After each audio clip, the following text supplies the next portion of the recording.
Hey Logan. Hey, what's up, Anabel? Great to see you. Good to see you too. Yeah. Happy New Year. Happy New Year. I'm excited. I am getting more clients that are calling. People are running numbers. I think 2025 is going to be a good year for us. Awesome. That's great.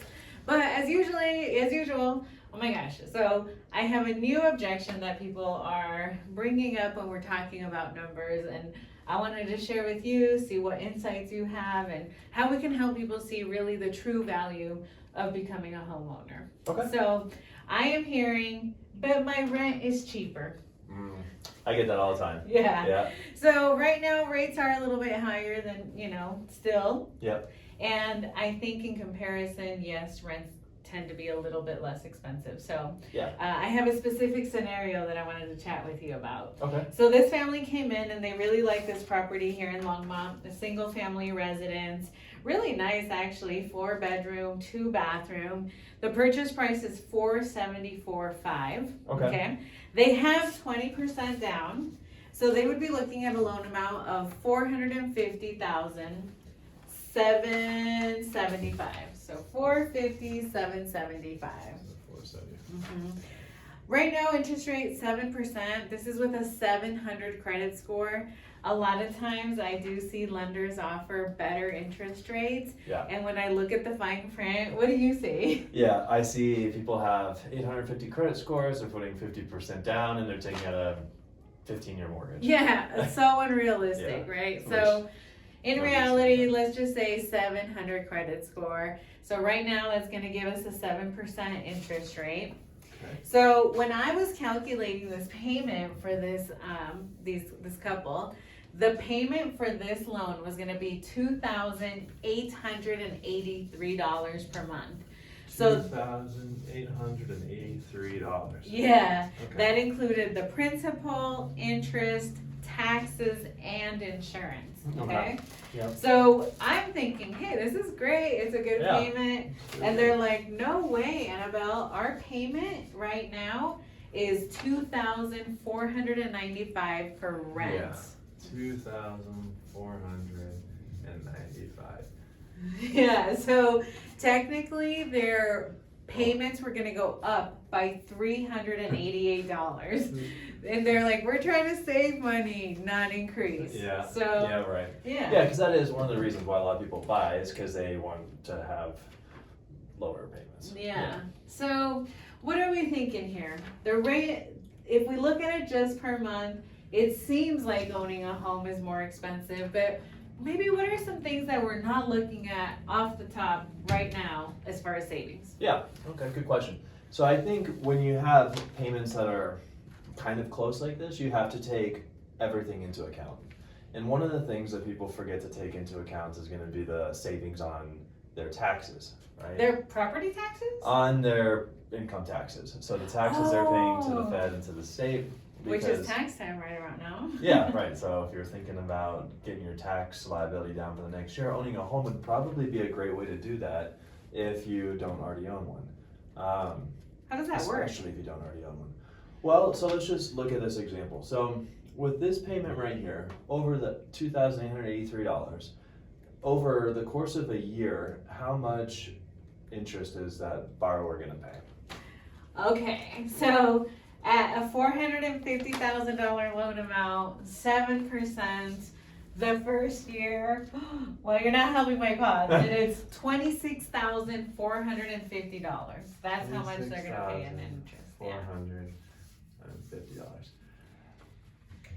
This seems like a lot of money, but keep in mind that under this scenario, we're probably paying interest too, right? Mm-hmm.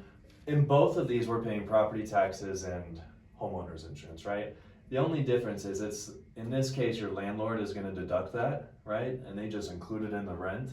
Here, it's included in your payment, and you're going to deduct it. Okay. So under this scenario here, if we own the home and we're paying $26,450 a year, most Americans are in this 22% tax bracket. Yep. So with that 22% tax bracket, that means we're gonna pay a little cheat sheet here. $58.19. Oh, yeah. 58.19.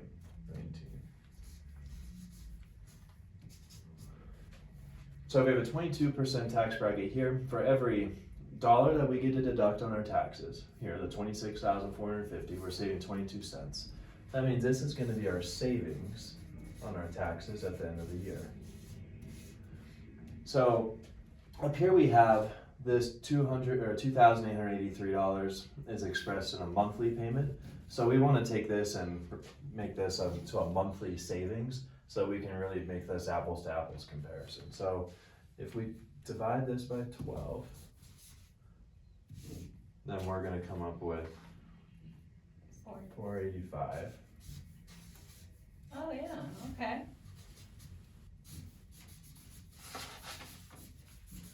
So the difference between these is $388, right? Right, $388 per month. Yeah. Oh. And then we're saving $485 here because of our tax advantage that we have. So actually at the end of the year, owning your home, even in this scenario, is gonna be about $100 a month cheaper to own your home. And that doesn't even take into account everything, right? So in some cases, you might be able to deduct property taxes and homeowner's insurance if you own it, depending on where you live. And home office deductions, that's something that people can take too. Yeah, a lot of people are doing side hustles, second jobs, or just working from home. Yeah, there's so many people who, like when they're looking for homes, they need a space for a home office. And that's pretty big since COVID has happened. And I think that trend is gonna continue. So there's a huge amount of people out there that can take home office deductions, and depending on how you structure it, they can be pretty significant. Yeah, I mean, if you really think about it this way, owning a home helps me save on the tax amount that's due. So maybe that means I get a little money back at the end of the year, or I pay less. Yeah. But I'm gonna see a savings. You are gonna see a savings, yeah. Even though it's not here, I'm gonna see it end of month. So that's just, or end of the year. That's just another way you benefit from home ownership. Yeah, it's really what happened here is the government, when they put together our tax code, they said it's good for people to own a home. It gives you more stability, it gives you the chance to have a greater net worth, and they essentially designed a tax code to incentivize people to own homes versus rent. So it's intentionally designed that way. And the other thing I guess that it takes into account too is if you own a home and property prices go up 3 to 5%, so say it's a $500,000 home, and it goes up 5%, you've added $25,000 to your net worth, and you're not paying tax on that. Yeah, on the contrary, even 1 year of rent is $25,000 that I threw away. Yeah, you decreased your wealth. Yeah, decreased it in 4 years, $100,000 at least. That's if my rent never goes up. Yeah. So, which is unlikely. Right. Yeah. Right. Yeah. Awesome. I'm definitely going to talk to my clients about this. This is a really easy way to break down this tax savings. I know you're an investor, you have several homes, and you always see the benefit long term, right? Yeah, I think long term it always makes sense to get into real estate, especially if you don't own something. Yeah, awesome. Well, stay tuned for the next video.